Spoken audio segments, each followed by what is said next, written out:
Assalamualaikum warahmatullahi wabarakatuh.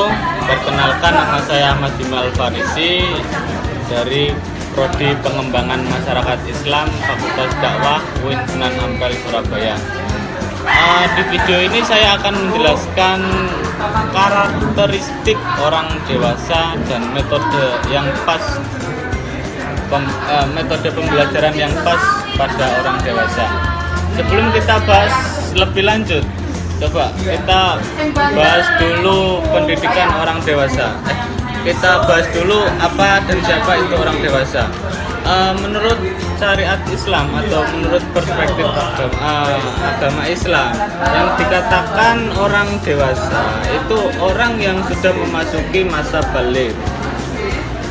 Apa itu orang baligh? Orang baligh mempunyai syarat. Yang perempuan itu sudah haid, seperti itu, sudah haid, sudah mempunyai bertanda fisik. Yang laki-laki sudah mempunyai sudah mimpi basah, sudah produksi sperma atau tersebut itu. Ya, kita bahas dari perspektif Undang-Undang Perdata Barat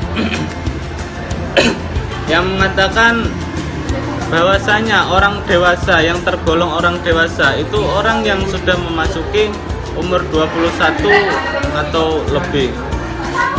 Nah, di pembahasan ini atau di pendidikan ini kita ambil yang tadi menurut Undang-Undang Undang-Undang Perdata Barat tadi yang menyatakan bahwasanya orang dewasa itu mulai dari umur 21.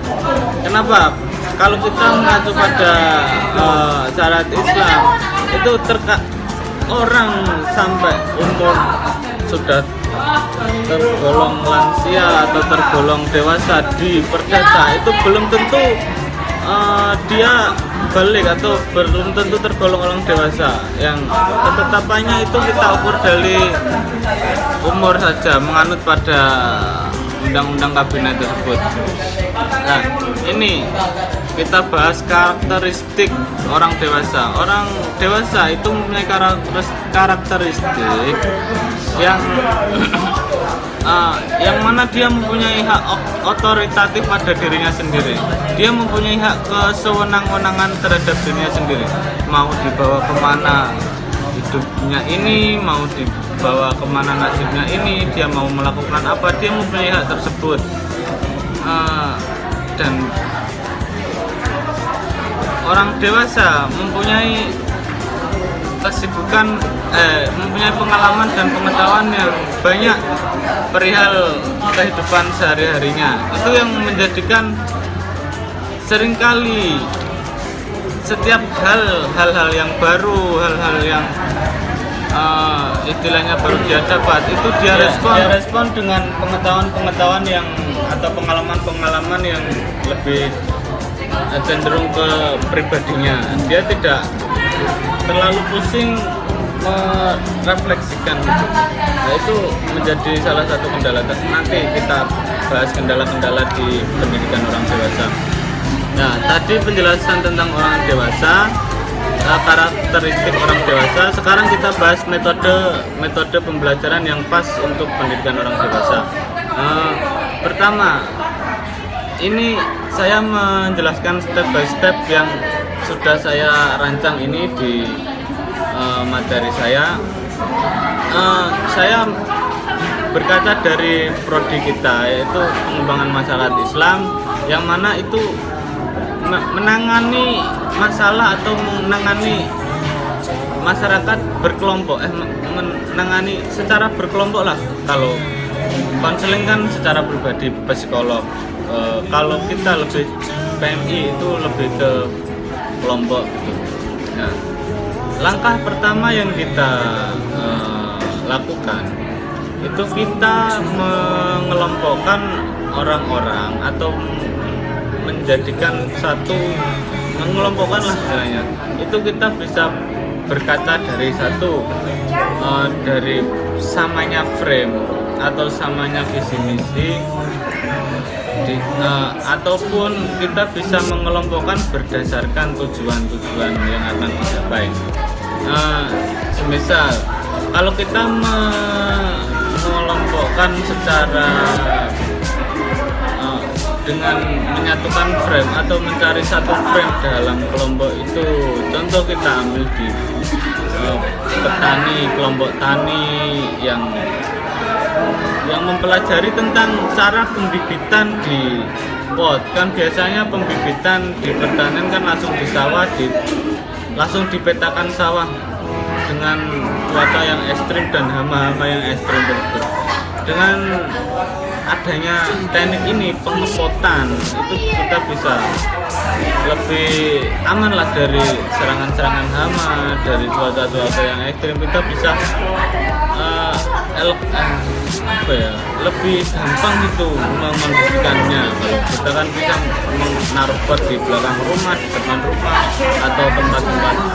Itu tadi yang contoh kasus yang sama frame-nya. Ya, kita bisa mengelompokkan, di sisi lain kita juga bisa mengelompokkan berdasarkan tujuan-tujuannya. Misalnya tujuan penyuburan atau pengereduksian pengurangan sampah di desa saya lah, katakan desa Tuban, desa Senori, Kabupaten Tuban. Nah, kita bisa membuat kompos tadi, pupuk kompos. Nah, di sini tujuannya kan sudah jelas tadi, pengurangan sampah. Di sini memerlukan beberapa aspek. Masyarakat yang mempunyai memerlukan banyak aspek. Ya, contoh dari aspek pertanian, perkebunan atau peternakan, kita bisa ambil limbah-limbahnya dari situ, langsung kita olah ke istilahnya penampungannya lah. Dari situ kan sudah ada dua macam kita bisa mengelompokkan tadi. Nah, kalau menurut saya metode yang pas digunakan setelah langkahnya itu yaitu menentukan metode tadi. Setelah mengelompokkan metode yang pas itu menurut saya andragogi. Kenapa? Karena dengan dilakukannya metode ini akan lebih banyak pemikiran, ide-ide yang tersalurkan, dan itu membuat lebih gampangnya kita merealisasikan tujuan kita atau konsepan kita. Nah, masalah yang akan dihadapi itu ya tadi di pengelompokan. Kita akan terkendala dengan karakter orang dewasa yang mana dia mempunyai hak otoritatif, dia mempunyai kewajiban kepada keluarganya, kepada lain-lainnya, dia mempunyai kesibukan yang di pekerjaannya. Otomatis kita setidaknya menyesuaikan atau menggunakan metode yang bukan keras, karena kita tidak bisa mengeras orang dewasa berkata dari karakteristiknya. Dengan apa kita bisa mencoba membenahi atau memecahkan masalah yang ada di masyarakat tersebut? Dengan cara kita menunjukkan hasilnya dulu.